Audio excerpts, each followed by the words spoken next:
പാർട്ടിയുമായി അകന്ന പ്രേംകുമാറിനെ അനുനയിപ്പിക്കാൻ ഇതിനിടയ്ക്ക് CPM ശ്രമിക്കുന്നുണ്ട്. മുതിർന്ന നേതാക്കൾ പ്രേംകുമാറുമായി ആശയവിനിമയം നടത്തും. പ്രേംകുമാർ പാർട്ടി അംഗമല്ല എന്നും പിണക്കം ഒഴിവാക്കാൻ പാർട്ടി ശ്രമിക്കുകയാണെന്നും MV ഗോവിന്ദൻ പറഞ്ഞു. മലമ്പുഴയിലെ സുരേഷിന് CPMന്റെ ഒരു വോട്ട് പോലും കിട്ടില്ല എന്നും MV ഗോവിന്ദൻ പ്രതികരിച്ചു. ആ പ്രതികരണം കാണാം ആദ്യം.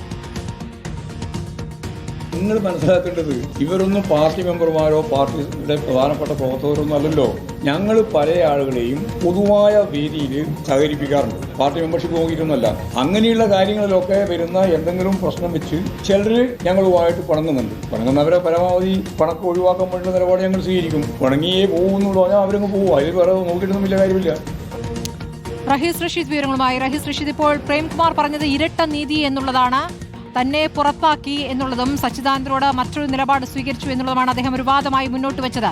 അതിനുള്ള മറുപടിയാണോ ഇപ്പോൾ പാർട്ടി സെക്രട്ടറിയിൽ നിന്ന് വരുന്നത്? അതോടൊപ്പം തന്നെ അനുനയ ശ്രമങ്ങൾ ഒരു വശത്ത് നടക്കുന്നുണ്ട് എന്നാണോ മനസ്സിലാക്കാനാകുന്നത്?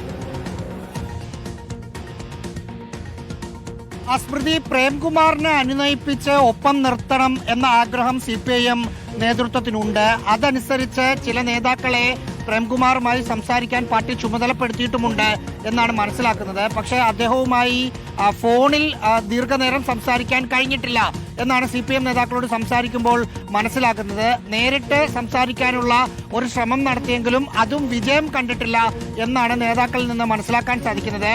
ഒരു സമയത്ത് പ്രേംകുമാറിനെ അനുനയിപ്പിക്കാനുള്ള ശ്രമം നടക്കുന്നത് കൊണ്ടാണ് അദ്ദേഹത്തെ ഒപ്പം നിർത്താൻ കഴിയുമെങ്കിൽ നിർത്തും എന്ന വാക്ക് MV ഗോവിന്ദൻ നൽകുന്നത്. ഒപ്പം അദ്ദേഹം വിട്ടുപോവുകയാണെങ്കിൽ ഒപ്പം നിർത്താൻ നോക്കി, എന്നിട്ടും നിന്നില്ല എന്ന ധ്വനി വരുത്തുന്നതിന് വേണ്ടിയാണ് പോകാൻ തീരുമാനിച്ച ആളുകൾ പിന്നെ എന്ത് ചെയ്യും, പോയാൽ എന്ത് ചെയ്യും എന്ന കാര്യം ചോദിക്കുന്നത്.